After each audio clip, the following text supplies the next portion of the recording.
Ce matin, on va poursuivre ensemble dans la série dans laquelle nous sommes depuis quelques semaines maintenant.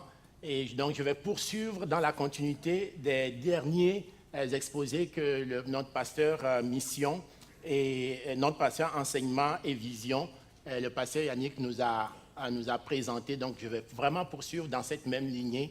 Et pour vraiment être en mesure de bien comprendre l'exposé de ce matin, il faut vraiment se replacer dans le contexte dans lequel on a eu les deux derniers exposés, en particulier dans l'épître de Pierre. Donc, dans ces deux épîtres, il était question, en tout cas dans ces deux derniers exposés, il était question de ce que nous sommes étrangers et voyageurs sur cette terre.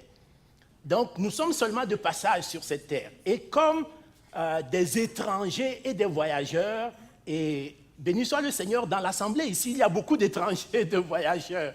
Dans l'assemblée ici, il y a des gens qui ne sont pas nés au Québec, qui n'ont pas grandi au Québec et qui sont arrivés comme étrangers, immigrants au Québec. Donc, ils connaissent vraiment cette réalité, être étranger et voyageur. Quand vous êtes étranger et voyageur, vous ne commencez... J'étais en voyage à Genève pendant 2 semaines. Je ne commençais pas à faire les plans, imaginer comment je vais vivre, quelle activité je vais faire, parce que j'étais étranger et voyageur dans cette ville-là. Comme étranger voyageur, l'apôtre Pierre nous invite à nous abstenir de tout ce qui fait la guerre à notre âme, donc à notre destinée finale. Et donc, de se présenter devant Dieu avec cette attitude d'étranger et voyageur. Et c'est vraiment dans cette même logique que nous allons poursuivre ce matin et voir qu'est-ce que Dieu a pour chacun d'entre nous. Et les deux versets sur lesquels le pasteur Yannick a exposé la semaine dernière disaient « Ayez au milieu des païens une bonne conduite afin que là même où ils vous calomnient, comme si vous étiez des malfaiteurs, ils remarquent vos bonnes œuvres et glorifient Dieu au jour où il les visitera. » Et le pasteur Yannick nous a exhortés à ce que notre attitude, notre comportement, nos actions, tout ce que nous allons faire puisse faire en sorte que nous puissions laisser au milieu de toutes les personnes qui nous entourent un bon témoignage, en sorte que même là où même ils auraient des arguments éventuellement pour nous accuser, qu'ils remarquent nos bonnes œuvres, qu'ils voient nos actions, qu'ils voient nos intentions, qu'ils voient les œuvres que nous produisions et qu'au lieu de nous accuser, qu'ils soient confondus par ces bonnes œuvres et qu'ils puissent tourner les yeux vers celui qui a inspiré en nous ces bonnes œuvres, c'est-à-dire la personne de Jésus-Christ, et qu'il le glorifie au jour où il les visitera. Donc, c'est dans ce même esprit que nous allons poursuivre ce matin. Avant la lecture, prenons un temps pour prier. Demandons la grâce du Seigneur de nous accompagner afin que sa parole puisse être exposée avec clarté ce matin, que nous puissions la comprendre, pas comme venant d'une personne, mais comme venant de l'Esprit de Dieu. Ce matin, je n'aimerais pas que vous puissiez me voir, mais que vous puissiez voir le Saint-Esprit vous parler. Je suis seulement un outil entre les mains du Seigneur pour que le Seigneur lui-même vous adresse sa parole, que le Seigneur vienne nous parler, me parler à moi, qu'il vienne vous parler au travers de sa parole, puisque c'est seulement sa parole et seulement sa parole que nous voulons exposer ce matin. Prions le Seigneur. Père Saint, nous bénissons ton saint nom. Père Saint, nous te glorifions parce que tu es un Dieu d'amour, tu es un Dieu bon. Seigneur, la Bible dit que lorsque nous étions encore errants comme des brebis perdues, Christ est venu mourir pour nous, pour chacun d'entre nous. Seigneur, c'est fort de cette vérité, de cette conviction, que nous osons nous approcher de toi ce matin et te dire combien nous sommes reconnaissants qu'un jour, tu nous as arrachés, Seigneur, de nos ténèbres et nous as conduits dans ton royaume de lumière. Seigneur, nous voulons, comme enfants de ce nouveau royaume, comme un nouveau peuple élu, comme une nouvelle nation sainte, nous voulons comme un nouveau sacerdoce royal, nous voulons que nos vies puissent refléter, Seigneur, cette réalité. Puisses-tu, Seigneur, ce matin, venir nous instruire. Oui, Éternel, non pas à nous, mais à ton nom donne gloire, à cause de ta bonté et de ta fidélité. C'est en Jésus-Christ, c'est pour sa seule gloire que nous prions. Amen. Écoutons la lecture biblique. Le passage biblique de ce matin est tiré de 1 Pierre 2, les versets 13 à 17, dans la nouvelle édition de Genève. 1 Pierre 2, 13 à 17. Soyez soumis à cause du Seigneur à toute autorité établie par les hommes, soit au roi comme souverain, soit au gouverneur comme envoyé par lui, pour punir les malfaiteurs et pour approuver les gens de bien. Car c'est la volonté de Dieu qu'en pratiquant le bien, vous réduisez au silence les hommes ignorants et insensés, étant libres, sans faire de la liberté un voile qui couvre la méchanceté, mais agissant comme des serviteurs de Dieu. Honorez tout le monde, aimez les frères, craignez Dieu, honorez le roi. Merci, Dani. Dans l'exposé de ce matin, en particulier, nous aborderons plusieurs notions, plusieurs sujets. Et tous ces sujets vont avoir un impact directement dans notre compréhension de ce que doit être la marche du chrétien, la marche de l'enfant de Dieu. Et tout ce que nous allons voir ce matin va tourner autour d'un mot-clé, l'honneur. Tout ce que nous allons voir va tourner autour vraiment de ce mot-clé, l'honneur, et éventuellement tous les mots qu'on peut rattacher à l'honneur. Alors, on peut se poser d'entrée la question de savoir qu'est-ce que l'honneur? Et en tentant de répondre à cette question, je suis tombé sur une citation des célèbres frères Goncourt dans leur roman « René Montperrin », où les deux frères posent une question au sujet de l'honneur qui est souvent perçue seulement comme étant quelque chose, une action qui est moralement ou socialement acceptable. C'est comme ça, quand on parle d'honneur, c'est ce que les gens entendent au travers de l'honneur. Mais les deux célèbres frères Goncourt posent dans leur roman René de Montperrin, ils posent une question. Voici la question qu'ils posent. Il dit, est-on un homme d'honneur quand on a dans sa vie une de ces actions qui nous font rougir quand on est seul?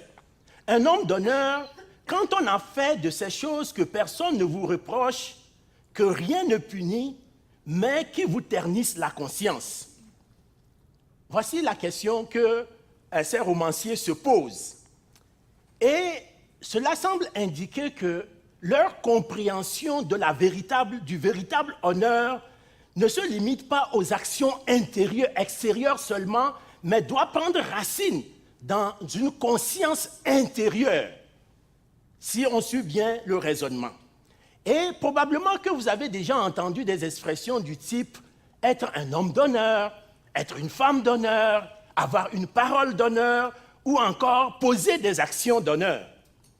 Voici la définition vraiment que la langue française donne au mot ou à l'expression « homme d'honneur ».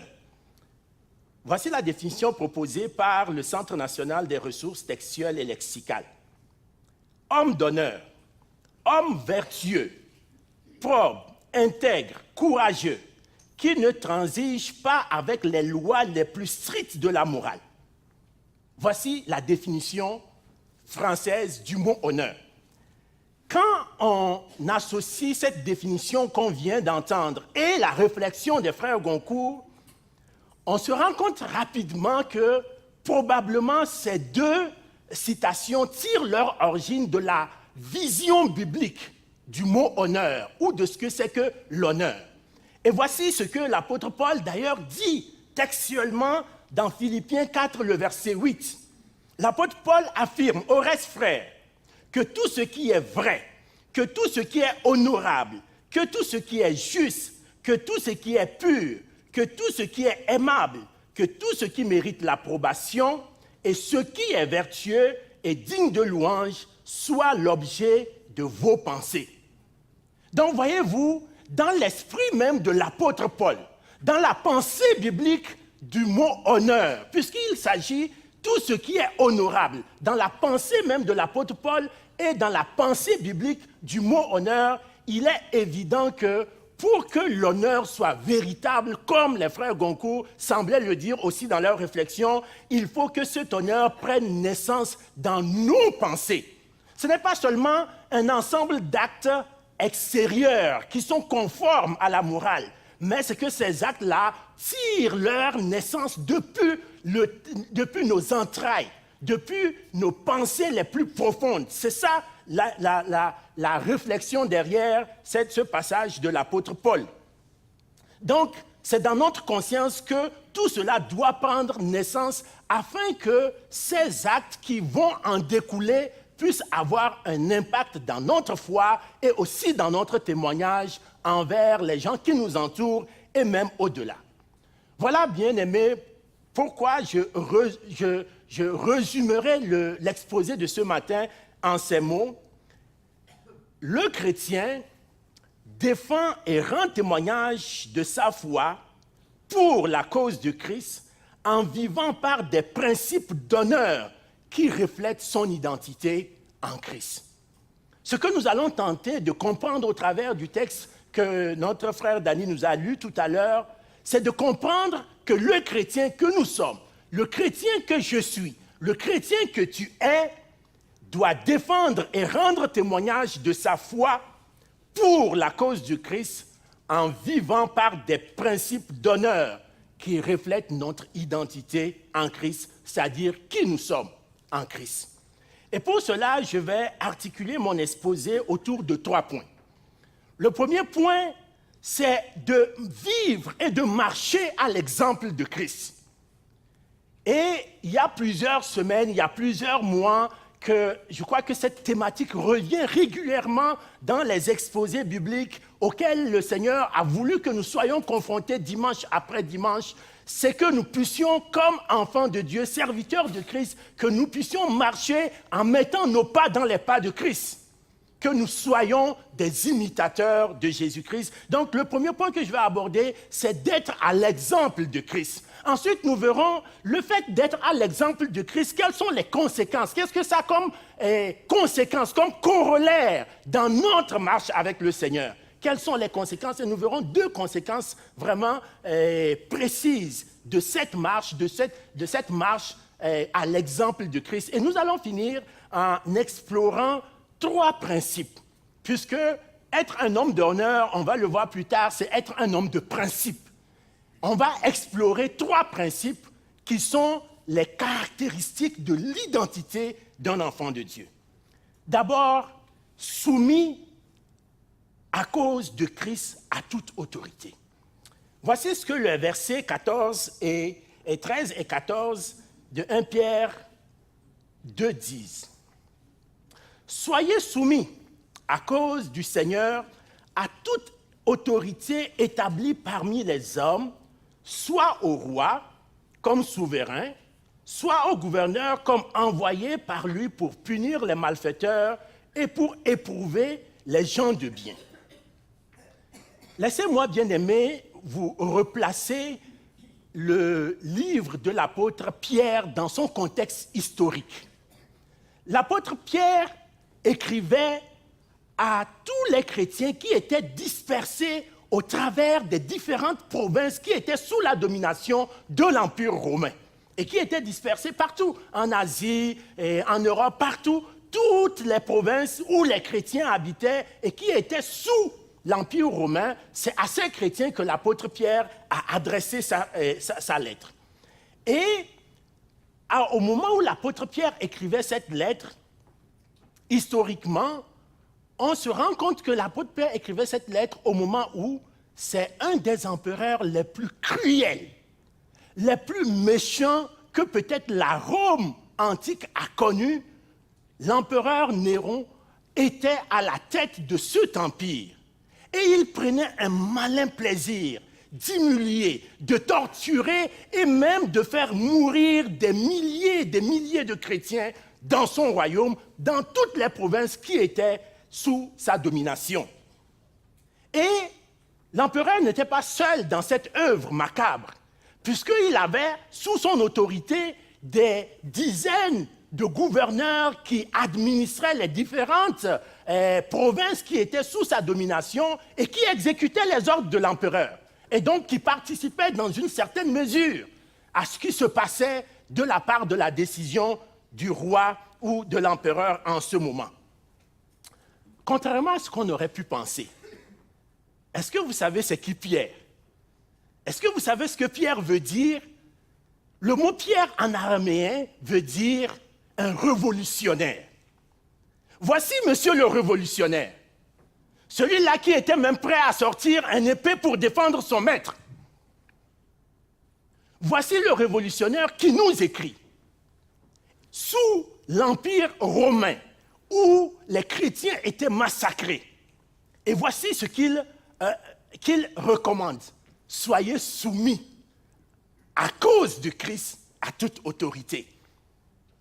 On aurait pensé qu'il fait une révolution tranquille, une révolution non violente. On aurait pu penser, qu'est-ce qui lui passe par la tête, puisqu'il sait de quel roi il s'agit. Il sait quels étaient les actes que posaient les différents gouverneurs sous ce royaume. Voyez-vous, pour comprendre ces deux versets, il faut garder à l'esprit que l'apôtre Paul n'est pas en train de dire que toutes les autorités qui existent et font exactement ce que Dieu veut. Et comme les autorités existent et font ce que Dieu veut, il faut être soumis. Ce n'est pas ça l'idée de l'apôtre Paul. Et même l'apôtre Paul, dans ce texte, semble reconnaître même à ses autorités, puisqu'il parle des autorités de son temps, il semble reconnaître à ses autorités quelques vertus. Il dit qu'il faut leur obéir parce que ce sont des gens qui ont été établis et qui assurent la justice sociale, la cohésion sociale, qui permettent à ce que ceux qui font du mal soient punis pour le mal qu'ils font et ceux qui font le bien soient récompensés. L'apôtre Paul semble même reconnaître au roi de ce temps et au gouverneur, il semble leur reconnaître une certaine vertu. Pierre ne dit pas que toutes les autorités sont conformes et agissent conformément aux principes de Dieu et méritent pour cela notre soumission. Mais ce que Pierre est en train d'affirmer, c'est qu'il n'existe aucune autorité humaine.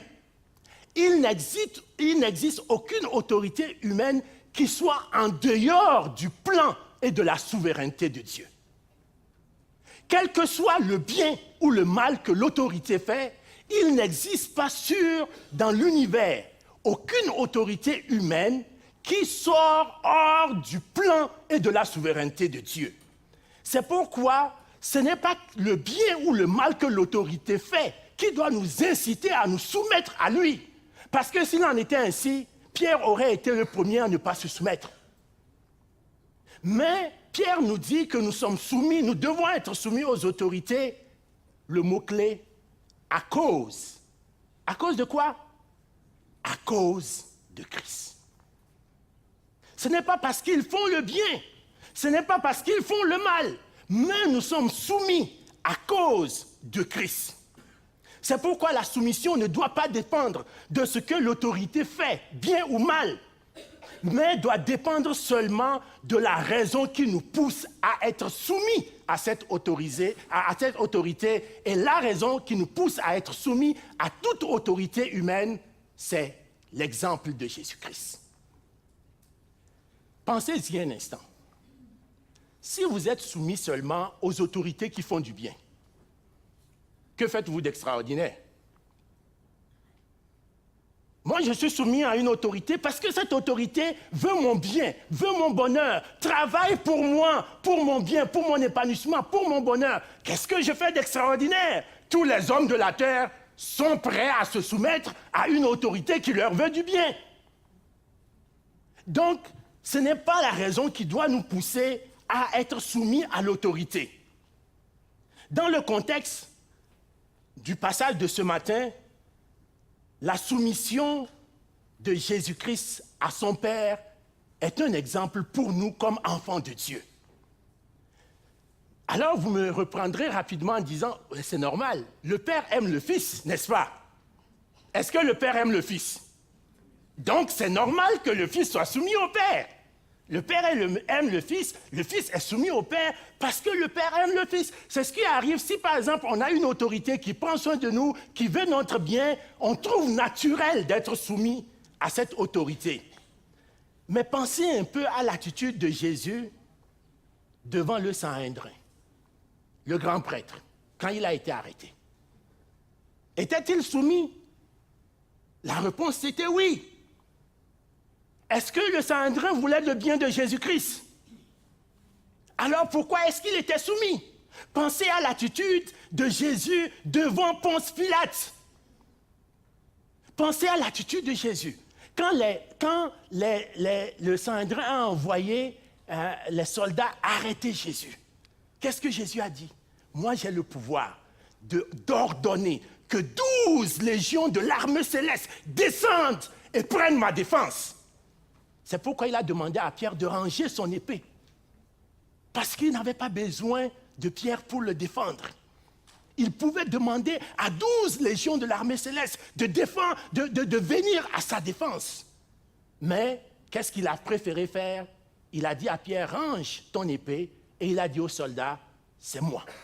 Celui que vous cherchez, parce que les soldats ne savent même pas c'est qui. Il aurait pu dire, prenez Pierre, c'est lui qui parle le plus dans la gang, prenez-le. Mais non, il dit, non, c'est moi. Vous cherchez Jésus, c'est moi. Allons-y. Et il les a suivis. Ésaïe dira, c'est comme une brebis muette qu'on amène sur le chemin de l'abattoir. Il était soumis. Il était soumis. Regardez la réplique tellement extraordinaire de Jésus-Christ devant Pilate. Jean 19, versets 10 et 11, nous rapporte cette scène de Jésus en face de Pilate. Pilate, le grand gouverneur romain, celui qui administrait tout ce territoire et qui devait prendre la décision de faire mourir ou de laisser la vie sauve à Jésus. Et Pilate était conscient de cette autorité qu'il avait. Voici ce que Pilate dit à Jésus. Pilate lui dit, « Est-ce à moi que tu ne parles pas? Ne sais-tu pas que j'ai le pouvoir de te crucifier et que j'ai le pouvoir de te relâcher? » Jésus répondit, « Tu n'auras sur moi aucun pouvoir s'il ne t'avait été donné d'en haut. » La soumission, bien-aimée, n'est pas synonyme de silence. Être soumis ne veut pas dire ne pas parler. Jésus était soumis dans cette situation, mais Jésus a ouvert la bouche pour parler, pour rendre témoignage de la vérité. Être soumis, c'est être capable de respecter l'autorité tout en étant en mesure de rendre témoignage de la vérité. Malheureusement, l'Église a trop longtemps gardé silence devant certaines situations. Et même aujourd'hui, l'Église chrétienne est muette dans le monde. Des fois, c'est vraiment triste de savoir que l'Église chrétienne, sous de faux prétextes de soumission, ne peut pas rendre témoignage de la vérité. La Bible nous dit ici que nous pouvons ouvrir la bouche et rendre témoignage de la vérité, comme Jésus l'a fait dans le texte qu'on vient de voir, tout en étant respectueux de l'autorité, en suivant l'exemple de Jésus-Christ. Et cela est vrai dans tous les domaines de notre vie. Voyez-vous, ce texte ne s'applique pas seulement aux autorités gouvernementales, comme on aurait pu seulement le penser, même si l'apôtre Paul donne un exemple concret en ce qui concerne les autorités gouvernementales. Le texte dit, « Soyez soumis à cause de Christ à toute autorité établie parmi les hommes. » Voyez-vous, dans Éphésiens 5, le verset 1, l'apôtre Paul nous encourage à être des imitateurs de Dieu. C'est-à-dire des hommes nous devons être des hommes et des femmes, des chrétiens capables de mettre nos pas dans les pas de notre Seigneur, parce que quand l'apôtre Paul nous dit « Soyez les imitateurs de Dieu », il nous dit indirectement « Soyez les imitateurs de Christ ». Parce que Dieu, vous et moi, ne l'avons jamais vu. Sinon, le Fils de Dieu, la Bible dit que le Fils de Dieu, c'est Dieu qui s'est fait homme et qui a habité parmi nous, plein de grâce et de vérité. Et nous avons contemplé sa gloire comme la gloire du Fils unique venu du Père. Voilà l'exemple que nous devons suivre. Et l'apôtre Paul va dire en suivant cet exemple de Jésus-Christ, il va l'appliquer dans certains contextes particuliers. Regardez avec moi ce que l'apôtre Paul fait comme application de cette nécessité de marcher et de vivre à l'exemple de Jésus-Christ dans le contexte, par exemple, d'un couple. Il dit, Éphésiens 5, verset 22, « Femmes, que chacune soit soumise à son mari comme au Seigneur. » Verset 25, il dit, « Marie, que chacun aime sa femme comme Christ. » Voyez-vous, il est clair que dans tous les cas, ce qui nous pousse à la soumission, ce qui nous pousse au respect, ce n'est pas est-ce que la personne fait bien ou mal. Ce qui nous pousse à la soumission, au respect, c'est à cause de Christ. C'est parce que vous et moi voulons ressembler à Jésus-Christ. Dans tous les cas. Et le temps me manquerait si je devais faire référence à toutes les autres applications qu'on peut voir dans la parole de Dieu. Mais Pierre dit clairement à toute autorité, pas seulement à certaines autorités. L'autorité dans le couple, comme on vient de le voir. L'autorité dans la famille entre parents et enfants. L'autorité dans la société, au milieu de la société où le Seigneur nous a parlé et nous a placés. L'autorité dans l'Église. Soyons soumis à cause de Christ à toute autorité, pas seulement à certaines autorités. Mais la question qu'on peut se poser en tant que chrétien, pourquoi dois-je être soumis? Honnêtement, moi, je veux comprendre. Je ne veux pas m'opposer, mais je veux comprendre. Pourquoi est-ce que je dois être soumis? Qu'est-ce que ça me rapporte à moi? Vous voyez, on est dans une société où, à chaque fois qu'il y a quelque chose, on veut savoir qu'est-ce que ça me rapporte à moi. Alors l'apôtre Pierre prend soin de nous dire pourquoi. À quoi sert notre soumission dans le contexte de ce matin? Pierre nous dit que cela sert à atteindre deux objectifs. Et que les deux objectifs sont conformes à la volonté de Dieu. Imaginez ce matin que je venais à l'assemblée, marchant tout joyeux, et je vous accorde à la porte et je vous dis, vous savez, j'ai une bonne nouvelle pour vous. Ah oui, c'est quoi? Je dis, je sais comment faire pour connaître la volonté de Dieu. Est-ce que vous aurez envie de m'entendre? Parce que c'est cette question qu'on se pose jour après jour depuis qu'on a connu le Seigneur. On veut marcher selon la volonté de Dieu. On veut agir conformément à la volonté de Dieu. On veut faire des choses qui plaisent et qui sont conformes à la volonté de Dieu. Et moi, je viens avec la réponse. Alors, je crois que tout le monde, maintenant, se dit, alors on va savoir c'est quoi cette patente. Le chrétien désire faire la volonté de Dieu. C'est notre raison d'être. Nous voulons faire la volonté de Dieu. Et Pierre nous dit que la soumission est une excellente pratique du bien et qui est conforme à la volonté de Dieu. Vous ne savez pas comment faire la volonté de Dieu? Pierre vous dit, j'ai une réponse pour vous. Commencez à faire le bien. Si vous faites le bien conformément en étant soumis, ça serait un bon début pour connaître et appliquer la volonté de Dieu. Regardez avec moi le verset 15 qu'on a lu ce matin. Car c'est la volonté de Dieu qu'en pratiquant le bien, vous réduisez au silence les hommes ignorants et insensés. Le chrétien fait souvent face à deux types d'opposition dans le monde. L'ignorance humaine et la folie humaine.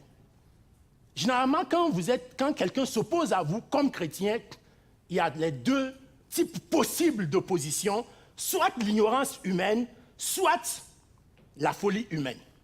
Dans les deux cas, l'apôtre Pierre nous dit que nous devons réduire ces oppositions au silence. Cela ne veut pas dire littéralement les empêcher de parler ou de s'exprimer. Si vous étiez un membre d'une organisation criminelle et que je vous dis, on va le réduire au silence, vous comprendrez qu'il faut vraiment littéralement l'empêcher de parler. Ce n'est pas le contexte biblique de réduire au silence. Alors, que signifie donc réduire au silence dans le contexte biblique? D'abord, face à l'ignorance, nous devons faire preuve de pédagogie, sans jamais s'ériger en donneur de leçons ou sans avoir une attitude condescendante. Face à l'ignorance des hommes, nous, comme chrétiens, nous devons sortir de notre poche notre pédagogie. Et cette pédagogie doit nous amener à réduire en silence des gens face à l'ignorance humaine. La Bible dit avec raison que l'homme naturel est ignorant des choses spirituelles. Regardez ce que l'apôtre Paul dit dans Corinthiens 1, le verset 14. Mais l'homme naturel n'accepte pas les choses de l'Esprit de Dieu, car elles sont une folie pour lui. Il ne peut pas les connaître parce que c'est spirituellement qu'on en juge. Et bien aimés, laissez-moi vous dire une vérité. C'est ce que vous et moi étions avant que Dieu nous transporte de nos ténèbres à son admirable lumière. Nous étions de ce nombre-là. Nous étions des gens incapables de comprendre les choses spirituelles. Parce que nous étions dans notre nature charnelle. Nous étions des hommes naturels. Et l'homme naturel ne peut pas comprendre les choses qui viennent de l'Esprit de Dieu parce que c'est spirituellement qu'on en juge. Voyez-vous, c'est pourquoi, face à l'opposition qui vient de l'ignorance, nous devons faire preuve de quoi? De pédagogie. Nous devons faire preuve de pédagogie. Et c'est cette pédagogie que l'apôtre Paul enseigne à son fils dans la foi Timothée. Voilà ce que l'apôtre Paul dit à Timothée. Dans 2 Timothée 4, le verset 2, « Prêche la parole, insiste à toute occasion, favorable ou non, reprend, censure, exhorte, avec toute douceur et en instruisant. » Voyez-vous, il faut être pédagogique, il faut être structuré. Il faut être du tac au tac, il faut être point par point. Mais à chaque moment, vous devez et nous devons le faire avec douceur, sans devenir des donneurs de leçons, sans devenir des gens condescendants vis-à-vis de ceux qui sont ignorants. Ils sont ignorants, c'est normal qu'ils soient ignorants parce qu'ils sont encore dans leur état naturel et c'est ce que nous étions aussi. Donc si nous voulons les amener à comprendre et à les désarmer spirituellement, nous n'avons qu'une seule chose à faire, c'est user de pédagogie, comme l'apôtre Paul nous enseigne ici. Prêche la parole, insiste en toute occasion, favorable ou non, reprend, censure, exhorte, avec toute douceur et en instruisant. Ensuite, l'opposition peut venir de la folie humaine, pas seulement de l'ignorance. Parfois, l'ignorance, on fait la pédagogie avec ces gens-là. Mais parfois, c'est vraiment la folie humaine. Face à la folie humaine, nous devons faire preuve de sagesse. Nous devons faire preuve de sagesse. La sagesse divine, des fois, nous pousse à la fermer. La sagesse divine, des fois, exige que le chrétien la ferme. C'est ça peut-être la sagesse divine. Que vous puissiez la boucler. C'est peut-être ça la sagesse divine. Mais la sagesse divine, parfois, c'est aussi une réplique douce et maîtrisée.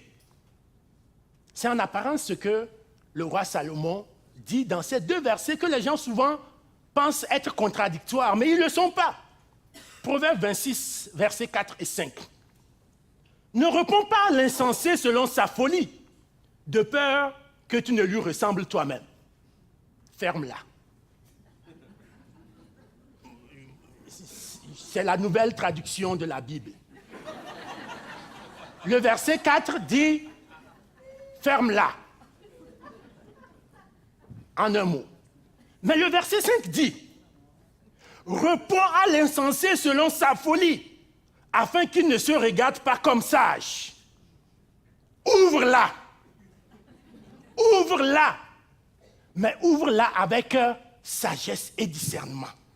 Ouvre-la avec douceur. Ouvre-la sans devenir un donneur de leçons. Ouvre-la sans être condescendant. Ouvre-la. En un mot, le roi Salomon nous dit, use de ton discernement comme enfant de Dieu. Use de ton discernement.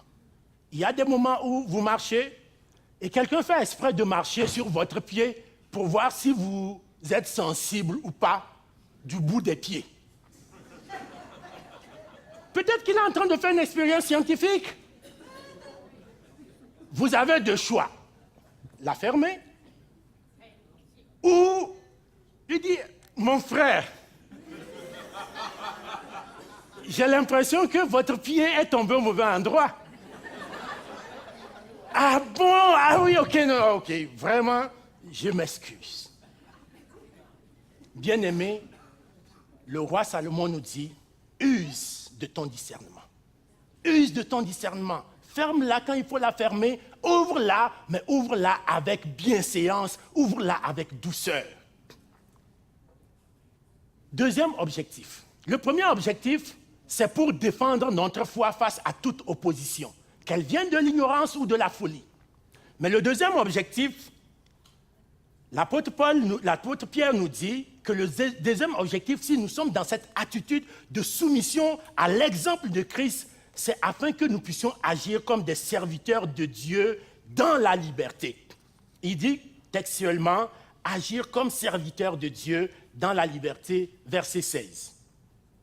Étant libre, sans faire de votre liberté un voile qui couvre la méchanceté, mais agissant comme des serviteurs de Dieu. La Bible dit que le chrétien a été affranchi du joug de Satan et maintenant peut vivre avec toute la liberté qui convient à des enfants de Dieu. Mais que cette grande liberté que Dieu nous accorde en Jésus-Christ, et que Jésus-Christ a acquis d'abord, cette liberté, il l'a acquise au prix de son sang, au prix de son sacrifice. Cette liberté ne doit pas cacher ou masquer des attitudes ou des comportements indignes, c'est-à-dire des comportements qui manquent d'honneur, ce qui ne convient pas aux serviteurs de Dieu que toi et moi sommes, parce que tous les chrétiens sont des serviteurs de Dieu. Rappelez-vous que le serviteur de Dieu est caractérisé par quoi? On l'a lu au début de l'exposé ce matin, tout ce qui est vrai, tout ce qui est honorable, tout ce qui est juste, tout ce qui est pur, tout ce qui est aimable, tout ce qui mérite l'approbation, ce qui est vertueux et digne de louange. C'est ça la recommandation que Dieu nous donne. Et c'est ce que l'apôtre Paul va faire comme recommandation aux Corinthiens et aux Galates. Les Corinthiens et les gens de la Galatie étaient dans une attitude où leur témoignage commençait par souffrir un peu. Alors voilà ce que l'apôtre Paul va leur dire, 1 Corinthiens 8, verset 9. Prenez garde toutefois que votre liberté ne devienne une pierre d'achoppement pour les faibles. Et aux Galates, l'apôtre Paul dit, frères, vous avez été appelés à la liberté. Seulement ne faites pas de cette liberté un prétexte pour vivre selon la chair, mais rendez-vous par amour, serviteurs les uns des autres. On peut quand même s'étonner comment est-ce que la liberté peut être une source de méchanceté. C'est ce que le passage dit, qu'on peut faire de notre liberté quelque chose qui masque, qui cache nos mauvais comportements. Comment est-ce possible? C'est l'apôtre Paul qui nous donne un certain éclairage sur cette question dans l'épître aux Galates dont on vient de lire un extrait. Vous connaissez bien l'adage qui dit « Dis-moi qui tu suis et je te dirai qui tu es ». Est-ce que vous la connaissez? Dis-moi celui que tu suis, celui derrière qui tu marches. Et moi, je serai capable de te dire qui tu es. Et qui tu es détermine ce que tu fais. Vrai? Qui tu es détermine ce que tu fais. Alors voilà, bien-aimé, si je sais qui tu es en train de suivre, je suis capable de te dire qui tu es. Voilà pourquoi, si on veut savoir comment est-ce que la liberté peut nous conduire à cacher notre méchanceté, la réponse se trouve dans l'épître aux Galates. Si tu te laisses guider par la chair, si ton guide, la personne que tu suis, s'appelle la chair, si la personne que tu suis s'appelle le monde, l'apôtre Paul nous dit que ta liberté sera synonyme de débauche, d'impureté, de dérèglement, de querelle, de division, envie, la jalousie, l'ivrognerie, les excès de table. C'est ça la liberté. Voyez-vous, dans le monde, ceux qui se laissent guider par leur chair, par le monde, leur liberté se traduit par tous ces mots-là. La débauche, les envies, les jalousies, moi le premier, les autres on s'en fout. Les divisions, les règlements de compte et toutes sortes d'excès. Et ça, on le fait au nom de quoi? De ma liberté. Je suis maître de moi. Je le fais au nom de ma liberté. Mais cette liberté est dirigée par quoi? Par mon moi, par ma propre chair et par le monde. Mais si plutôt tu te laisses guider par l'Esprit de Christ, cette liberté va se traduire en d'autres actions qui seront empreintes, dit l'Épître aux Galates, d'amour, de joie, de paix, de patience, de bonté, de bienveillance, de foi, de douceur et de maîtrise de soi. C'est à ces qualités que l'apôtre Pierre nous invite. Et l'apôtre Pierre va comme conclure son texte en nous présentant les 3 grands principes qui doivent caractériser la vie du chrétien qui s'est engagé à suivre l'exemple de Christ afin que par son exemple, en suivant Christ, il puisse défendre sa foi en réduisant au silence l'ignorance et la folie humaine à partir de ces 3 principes-là. Ce matin, j'aimerais vous soumettre à un petit quiz. Est-ce que vous aimez les quiz? Question-réponse. Voici une liste de mots, d'expressions. Honorer le roi, craigner Dieu, honorer tout le monde, aimer les frères. Bien, on a lu ce passage ce matin. Mais fermez un peu les yeux. Si je vous demandais de reconstituer le verset duquel est issue toutes ces expressions sont dans le même verset. Je suis sûr que vous savez dans quel ordre vous les mettrez. Vrai? Je suis sûr de l'ordre dans lequel vous les mettrez. Quoi en premier? Craindre Dieu. Alors vous êtes pareil comme moi. Réponse. La réponse à ce quiz. Verset 17.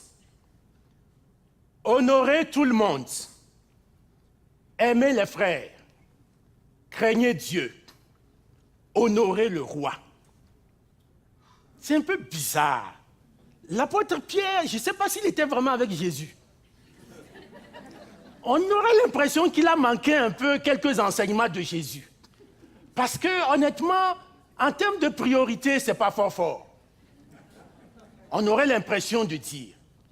Mais j'ai l'impression que le Saint-Esprit a poussé l'apôtre Pierre à ne pas mettre l'ordre auquel nous pensons dans ce texte-là, afin que dans les recommandations qui vont suivre, que nous ne mettions pas une gradation dans les actions et les principes que nous devons considérer comme enfants de Dieu. J'ai l'impression que c'est vraiment sous l'inspiration du Saint-Esprit que l'apôtre Paul a volontairement, sous l'inspiration du Saint-Esprit, évité de mettre un ordre auquel nous aurions, nous, naturellement pensé. Je vais y revenir plus loin. Donc, l'apôtre Paul semble nous dire quelque chose, un message qui est caché dans la manière dont le verset lui-même semble être constitué. Voyez-vous, faire la liste des choses à respecter, c'est très courant dans les religions. Les religions sont champions pour faire la liste des choses à respecter. Les préceptes humains sont vraiment imaginés avec cette philosophie, c'est une liste des choses à respecter. Mais l'apôtre Paul nous met en garde contre cette manière de faire. Regardons Colossiens 2, 20 à 23. Si vous êtes morts avec Christ, au principe élémentaires du monde. Pourquoi, comme si vous viviez dans le monde, vous impose-t-on ces préceptes? Ne prends pas, ne goûte pas, ne touche pas. Préceptes qui tous deviennent pernicieux par abus et qui ne sont fondés que sur les ordonnances et les doctrines des hommes. Ils ont en vérité une apparence de sagesse en ce qu'ils indiquent un culte volontaire, de l'humilité et le mépris du corps. Mais cela est sans valeur réelle et ne sert qu'à satisfaire la chair. Donc Pierre ne nous propose pas des préceptes, mais Pierre va nous proposer plutôt 3 principes.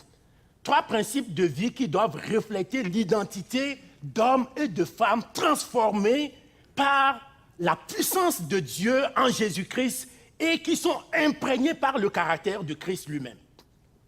Contrairement aux préceptes qu'on vient de voir, qui sont une liste de choses à faire ou à ne pas faire, les principes, eux, sont définis et mettent en lumière des valeurs intérieures, des valeurs qui sont inhérentes à notre personnalité transformée par Christ.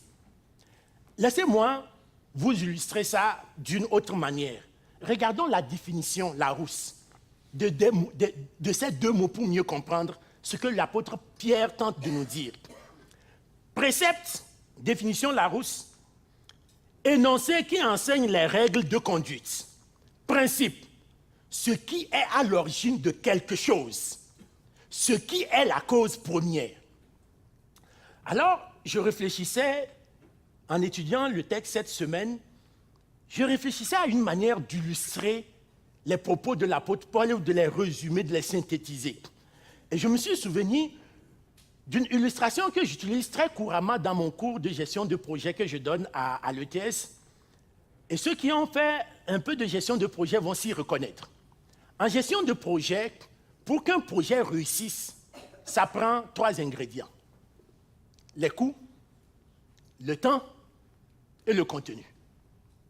Et dans les cours de gestion de projet, on appelle ces 3 éléments le triangle des contraintes dans la gestion de projet.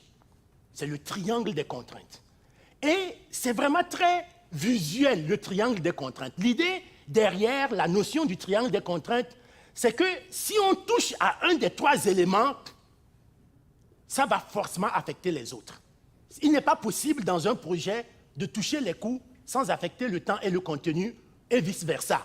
Vous pouvez les prendre dans tous les sens. Vous touchez le contenu, vous venez de toucher au coût et à l'échéancier. Donc, je me suis dit, je vais vous proposer ce matin, pour conclure, je vais vous proposer le triangle des principes d'un chrétien authentique. Le triangle des principes d'un chrétien authentique.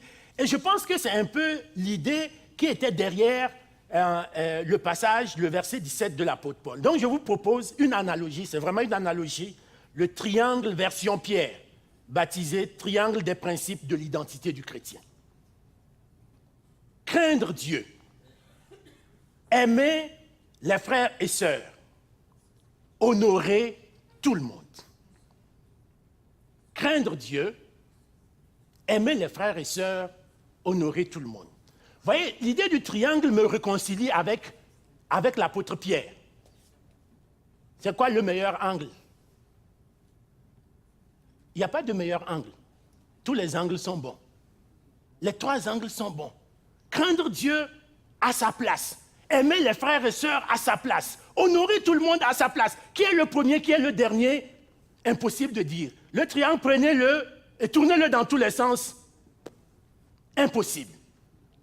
Craindre Dieu, aimer les frères et sœurs, honorer tout le monde. Mais suivons l'ordre que l'apôtre Paul nous dit dans son texte. Honorer tout le monde. Philippiens 4, le verset 5 dit, « Soyez bons avec tout le monde, le Seigneur est proche. » Honorer tout le monde, y compris les autorités, indépendamment de leurs actions. Vous aimez Trudeau, vous faites bien. Vous n'aimez pas Trudeau, vous faites bien. Ça n'a aucune espèce d'importance. Ce qu'il faut, vous devez être soumis. Vous devez être soumis aux autorités. Ce n'est pas moi, je n'ai pas inventé le verset. C'est ce que la Bible dit. Indépendamment de ce qu'ils font de bien ou de mal, vous devez être soumis à toute autorité. honorer tout le monde, y compris les autorités, indépendamment de leurs actes. Et un bon moyen d'honorer tout le monde, c'est de commencer par prier. Vrai? Quand vous commencez par prier pour quelqu'un, vous vous rendez compte que finalement, vous ne le détestez pas vraiment, parce que vous lui voulez du bien. Vous ne pouvez pas... Non, ça ne va pas être exaucé. Donc, vous êtes obligé de dire, Dieu, ce n'est pas comme on aurait souhaité, mais fais du bien à cet homme. Fais-lui du bien, permets que son intelligence s'ouvre. Permets que Dieu place dans son chemin des hommes, des femmes, qui puissent lui parler, qui puissent prier pour les autorités. Je ne parle pas seulement du gouvernement, prier pour les autorités de l'Église, de l'espoir. Priez pour les autorités dans vos couples. Priez pour l'autorité. Partout où il y a une autorité, l'apôtre Paul dit, priez pour et soyez soumis à toute autorité établie parmi les hommes. Toute autorité. Aimez les frères et sœurs. Wow. 1 Jean 3, verset 10.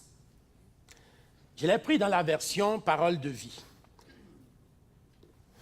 Voici comment on distingue les enfants de Dieu et les enfants de l'esprit du mal. Imaginez que tout à l'heure, à la fin du culte, je vous accueille à la porte pour vous dire au revoir. Et je vous salue, je vous dis, vous êtes un fils ou une fille de l'esprit du mal. Je crois que c'est la dernière fois que je serai à l'église ici. Vous comprenez? On ne veut pas être dans cette gang-là. Nous, on veut être dans quelle gang? On veut être dans la gang enfant de Dieu. Si tout à l'heure, je vous salue en vous disant que Dieu te bénisse, passe une bonne semaine, prince et princesse du royaume de Dieu. Je suis sûr que prochain renouvellement d'anciens, je suis sur la liste. Vous comprenez? On veut être des enfants, des hommes et des femmes qui soyons vraiment fiers d'être enfants de Dieu. Et l'apôtre Jean ne mâche pas ses mots. Il dit clairement, voici comment on distingue les enfants de Dieu des enfants de l'esprit du mal. Tous ceux qui ne font pas ce qui est juste et qui n'aiment pas leurs frères et sœurs n'appartiennent pas à Dieu. Honnêtement, j'ai beau tourner ce verset dans tous les sens pour essayer de lui faire dire autre chose, il dit ce qu'il dit. On peut ne pas être d'accord. On peut trouver des frères difficiles. On peut trouver des sœurs difficiles. Mais nous avons une seule obligation. Une seule obligation. Aime ton frère. Aime ta sœur. La Bible dit, il y a un seul grand commandement. Tu aimeras le Seigneur ton Dieu de tout ton cœur, de toute ton âme, de toute ta pensée, de toute ta force. Et ton prochain comme toi-même. Mieux encore si c'est ton frère et sœur. Bien-aimé, l'amour des frères et sœurs n'est pas négociable. On peut ne pas être content de ce principe, mais c'est ce que le Maître a tracé comme chemin. Et c'est le chemin dans lequel nous devons marcher si nous voulons marcher à la suite et à la lumière de Jésus-Christ. Le chemin peut-être est difficile, mais si nous sommes avec le Seigneur, nous y arriverons. Enfin, craindre Dieu. Moi, je n'aurais pas mis ça dans cet ordre, mais bon. Craindre Dieu. Deutéronome 31, verset 12. Tu rassembleras le peuple, les hommes, les femmes, les enfants et l'étranger qui sera dans tes portes, afin qu'ils entendent et qu'ils apprennent à craindre l'Éternel, votre Dieu, à observer, à mettre en pratique toutes les paroles de cette loi. De Genèse à Apocalypse. Le peuple de Dieu est toujours invité à avoir une sainte crainte de Dieu, pas la peur. Ce n'est pas la peur, c'est une sainte crainte de Dieu. C'est la raison d'être du peuple de Dieu. Et les chrétiens que nous sommes le peuple de Dieu. Nous devons être caractérisés par cette crainte-là. Je vais inviter les musiciens à revenir. Bien-aimés, si nous devons garder une chose en partant chez nous aujourd'hui, un résumé de l'exposé biblique, c'est garder à l'image ce triangle des principes de l'identité du chrétien. Ces trois choses sont ensemble. Vous ne pouvez pas essayer de faire l'un plus que l'autre pour être agréable à Dieu. Vous devez faire les trois. Enlevez un côté du triangle et ce n'est plus un triangle. Vous ne craignez pas Dieu. Vous n'aimez pas les frères et sœurs. Il n'y a pas de gradation. Vous n'honorez pas tout le monde. Il n'y a pas de gradation. Les trois doivent marcher ensemble. Naturellement, vous comprenez que si vous craignez Dieu, aimer les frères et sœurs devient un peu plus facile. Vrai? Honorer tout le monde devient un peu plus facile. Maintenant, prenons-le dans un autre sens. Si vous aimez les frères et sœurs, cela signifie quoi? Cela signifie que Dieu vous a touché. Vrai? Si vous aimez les frères et sœurs, honnêtement, il y a des frères et sœurs.